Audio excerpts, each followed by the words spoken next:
엄마 이제 우리 집 그만 와. 그 말을 듣는 순간 시간이 멈춘 것 같았습니다.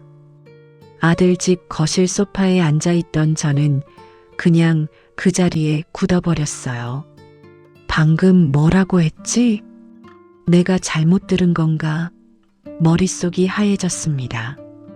평생 자식 집을 내 집처럼 드나들었던 시간들, 손주 얼굴 보러 가는 게 하루 중 가장 행복한 일이었던 나날들, 그 모든 게 한순간에 무너져 내리는 기분이었습니다. 오늘 이 이야기를 여러분께 꼭 들려드리고 싶습니다. 혹시 여러분도 비슷한 경험이 있으신지 함께 나눠보고 싶습니다. 기억합니다. 큰아들이 처사이를 낳았을 때 병원에 가장 먼저 달려간 사람이 저였어요. 엄마 빨리 와. 애기 나왔어. 그 전화 한 통에 저는 손에 쥐고 있던 걸 다 내려놓고 택시를 탔습니다. 가슴이 두근두근했어요. 첫 손주라니, 내 새끼가 낳은 새끼라니. 유리창 너머로 보이는 작은 손주를 보면서 저는 그냥 눈물이 났습니다. 이 아이를 위해서라면 뭐든 할 수 있을 것 같았어요. 아들 내외는 둘 다 맞벌이였습니다. 출산 휴가가 끝나면 아이를 맡길 데가 없다고 걱정하더군요. 저는 당연하다는 듯이 말했죠. 엄마가 봐줄게. 걱정 마. 그때부터였습니다. 제 생활은 완전히 바뀌었어요. 아침 일찍 일어나 손주 밥 먹이고 유치원 데려다 주고 데리러 가고 씻기고 저녁엔 반찬 만들어서 냉장고에 채워놓고. 힘들지 않았냐고요? 솔직히 몸은 힘들었습니다. 환갑이 넘은 나이에 어린아이 돌보는 게 쉬울 리 없죠. 허리도 아프고 무릎도 시큰거렸어요. 하지만 마음은 행복했습니다. 내 자식 키울 때랑은 또 다른 기분이더라고요. 손주가 제 품에 안겨 잠드는 그 순간, 내가 필요한 사람이라는 느낌. 그게 너무 좋았어요. 아들은 그럴 때마다 말했습니다. 엄마 아니면 우리 어떡해. 진짜 엄마밖에 없어. 그 말 한마디면 됐어요. 아무리 힘들어도 손주 웃는 얼굴 보면 힘든 것도 다 잊어지더라고요. 행복했어요. 비 오는 날도, 눈 오는 날도, 몸이 좀 안 좋아도 아들 전화 한 통이면 달려갔어요. 명절 전날엔 아들 집 청소하고 음식 준비하고 손주 옷 빨래하고 방 정리하고. 엄마, 우리 집 냉장고 비었어. 그러면 또 시장 가서 장을 봤습니다. 내 집 냉장고보다 아들 집 냉장고를 먼저 채웠어요. 친구들이 그러더군요. 야, 너 너무 자주 가는 거 아니야? 며느리 눈치 보이겠다. 저는 웃으며 대답했어요. 아니야. 우리 며느리는 괜찮아. 오히려 더 와달래. 실제로 며느리도 처음엔 고맙다고 했으니까요. 어머니 덕분에 회사 다닐 수 있어요 라고 했으니까요. 그렇게 5년이 흘렀습니다. 변화는 서서히 왔습니다. 너무 천천히 와서 저는 처음엔 눈치채지 못했어요. 작년 가을쯤이었을 겁니다. 며칠에 한 번씩 가던 아들 집에 갔더니 현관문이 잠겨 있었어요. 전에는 제가 오는 시간에 맞춰 문을 열어놨는데 말이죠. 초인종을 눌렀습니다. 며느리가 나왔는데 표정이 좀 어색했어요. 어머니, 오늘 오신다고 말씀 안 하셨잖아요. 아, 손주 얼굴 보고 싶어서 그냥 왔는데. 다음부턴 미리 말씀해 주세요. 저희도 계획이 있으니까요. 그때는 대수롭지 않게 생각했습니다. 그럴 수도 있지. 바빴나 보다. 하지만 그 뒤로 자꾸 비슷한 일이 생겼어요. 엄마 오늘은 애들 데리고 나가기로 했어. 다음에 와. 엄마 이번 주말은 우리끼리 시간 좀 가지려고. 다음 주에 와요. 처음엔 며칠에 한 번 가던 게 일주일에 한 번이 됐고, 그러다 2주에 한 번이 됐습니다. 전화를 하면 아들이 말했어요. 엄마, 우리 요즘 좀 바빠. 나중에 다시 연락할게. 끊기는 전화를 들고 서 있으면 이상한 기분이 들었습니다. 뭔가 잘못된 건가? 내가 뭘 잘못했나? 손주가 그리워서 영상 통화를 걸어도 길게 통화하지 못했어요. 할머니, 나 지금 바빠. 나중에 다시 전화할게. 6살짜리 아이가 바쁘다니 무슨 말인지 이해가 안 됐습니다. 그래도 저는 계속 갔습니다. 반찬을 만들어 들고 손주 선물을 사들고 혹시나 싫은 내색을 하면 안 되니까 더 조심스럽게 문 앞에서 초인종을 누르고 기다리는 시간이 점점 길어졌어요. 예전엔 문이 활짝 열려 있었는데 이젠 제가 먼저 연락하고 허락받아야 갈 수 있는 집이 됐습니다. 친구한테 털어놨더니 이렇게 말하더군요. 요즘 젊은 사람들이 다 그래. 자기들 공간 중요하게 생각한대. 그래도 가슴 한편이 답답했습니다. 언제부터 내 자식 집이 남의 집처럼 느껴지게 된 걸까요? 그날도 저는 손주 얼굴이 보고 싶어서 아들에게 전화를 했습니다. 엄마가 오늘 잠깐 들를게. 준이 보고 싶어서. 알았어, 엄마. 전화 너머 아들 목소리가 평소와 달랐어요. 무겁고 조심스러운 느낌이었습니다. 하지만 저는 그냥 넘어갔죠. 오후 3시쯤 아들 집에 도착했습니다. 손에는 손주가 좋아하는 떡볶이를 집에서 만들어 와서 들고 있었어요. 현관문을 열고 들어갔는데 거실이 조용했어요. 손주는 안방에서 놀고 있었고 아들과 며느리가 소파에 나란히 앉아 있었습니다. 뭔가 이상했어요. 두 사람 표정이 굳어 있었거든요. 엄마, 앉아보세요. 아들이 제게 말했습니다. 제 맞은편 의자를 가리키며 저는 떡볶이를 식탁에 내려놓고 앉았어요. 가슴이 콩콩거리기 시작했습니다. 엄마, 아들이 입을 열었습니다. 한참을 망설이더니 천천히 말을 이었어요. 엄마, 이제 우리 집에 자주 오지 마. 그 순간 정말로 시간이 멈췄습니다. 귀에서 윙마이너스 하는 소리가 났어요. 아들 입이 움직이는 게 보였지만 무슨 말인지 들리지 않았습니다. 준이가 헷갈려해. 할머니는 된다 하고 엄마는 안 된다고 하고 혼동된대. 할머니가 이렇게 해도 된다 했다면서 우리 말도 잘 안 듣고 준이 키우기 너무 힘들어. 그리고 우리도 우리 생활이 있잖아. 엄마가 계시면 준이 훈육에도 눈치 보이고 이제는 준이도 많이 컸고 우리 좀 거리를 두고 지내면 안 될까? 며느리는 옆에서 고개를 숙이고 있었어요. 아무 말도 하지 않았습니다. 저는 입을 열려고 했지만 목소리가 나오지 않았어요. 뭐라고 대답해야 할지 몰랐습니다. 엄마 기분 나쁘게 하려는 게 아니야. 그냥 우리도 독립적으로 살고 싶어.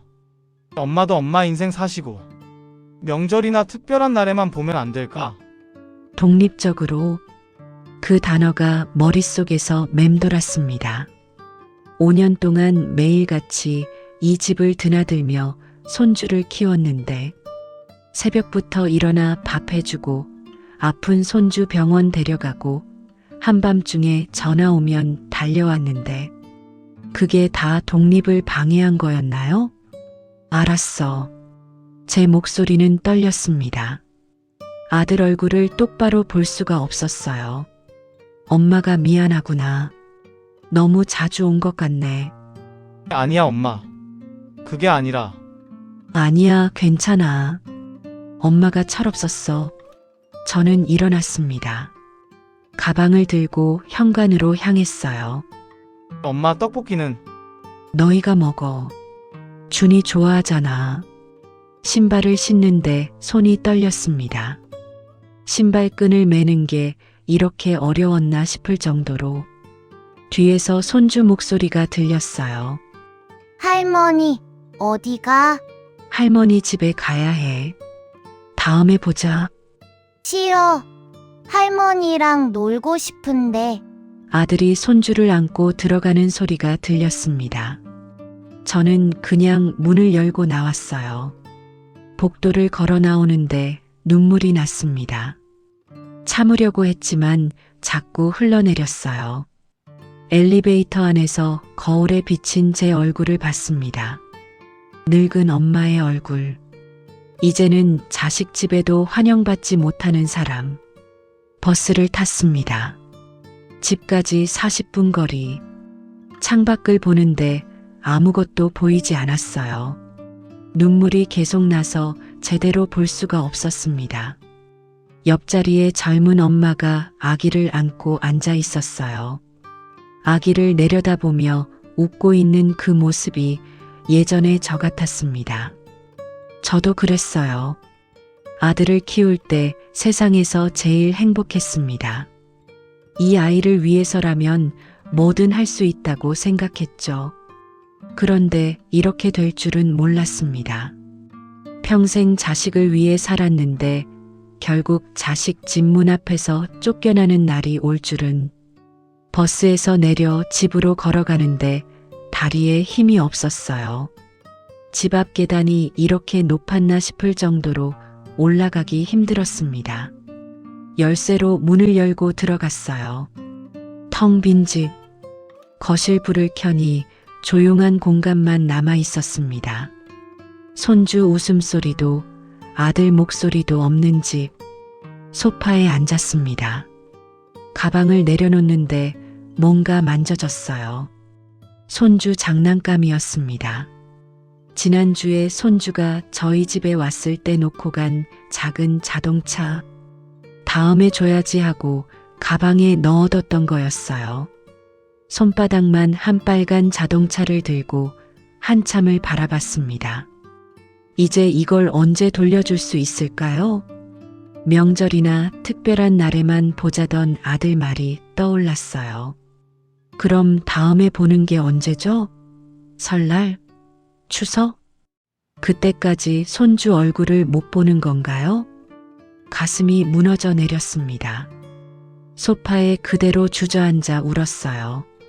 소리 내지 않으려고 입을 막았지만 흐느낌이 새어나왔습니다. 평생 이렇게 운 적이 없었던 것 같아요. 남편 장례 때도 시어머니 장례 때도 이렇게까지 울지는 않았습니다. 그땐 울면 안 된다고 생각했으니까. 누군가는 씩씩해야 한다고 생각했으니까. 그런데 오늘은 참을 수가 없었어요. 저는 뭘 잘못한 걸까요? 손주를 너무 사랑한 게 잘못인가요? 아들 집에 너무 자주 간 게 잘못인가요? 휴대폰을 봤습니다. 손주 사진이 배경화면이었어요. 제 품에 안겨 웃고 있는 모습. 이 아이가 할머니 할머니 부르던 목소리가 아직도 귓가에 맴돕니다. 그런데 이젠 그 목소리를 듣기도 힘들어진 걸까요? 밤이 깊었습니다. 잠이 오지 않아 거실 소파에 앉아 있었어요. 생각이 많아졌습니다. 나는 언제부터 자식 집에 허락을 받고 가야 하는 사람이 됐을까? 예전엔 그냥 갔었는데, 문도 잠겨 있지 않았는데, 냉장고도 마음대로 열었는데, 언제부터 눈치 보이는 사람이 된 걸까요? 친구 몇 명에게 전화를 했습니다. 말은 안 했지만 비슷한 얘기를 하더군요. 나도 요즘 애들한테 연락 잘 안 해. 귀찮게 하는 것 같아서. 손주 보고 싶어도 참아. 며느리 눈치 보이잖아. 갈 일 있으면 약속 잡고 가야 해. 반찬 좀 냉장고에 넣어주고 오려고 해도 비번도 안 알려줘. 다들 참고 있었어요. 보고 싶어도 그리워도 참고 있었습니다. 우리가 이렇게 살아야 하는 건가 싶었어요. 평생 자식 키우고 손주 키우고 그렇게 헌신했는데 결국 남는 건 이 외로움뿐인가요? 아들이 어렸을 때 생각이 났습니다. 초등학교 때 친구한테 맞고 울면서 집에 온 날, 제가 학교까지 찾아가서 그 아이 부모님께 항의했었죠. 중학교 때 성적이 안 나와서 속상해하던 날, 밤새 옆에 앉아서 같이 공부했었어요. 대학 입학할 때, 결혼할 때, 아이 낳았을 때, 늘 제가 옆에 있었습니다. 그런데 이젠 제가 필요 없는 걸까요? 아니, 필요 없는 게 아니라 부담이 된 걸까요? 손주 얼굴 보는 것도 이제는 눈치가 보입니다. 전화 한 통 하는 것도 조심스럽습니다. 너무 자주 연락하면 귀찮아 하겠지. 주말엔 쉬고 싶을 텐데 방해되겠지. 이런 생각들이 머릿속을 가득 채웁니다. 그러다 문득 깨달았어요. 나는 언제부터 자식에게 조심스러운 사람이 된 걸까?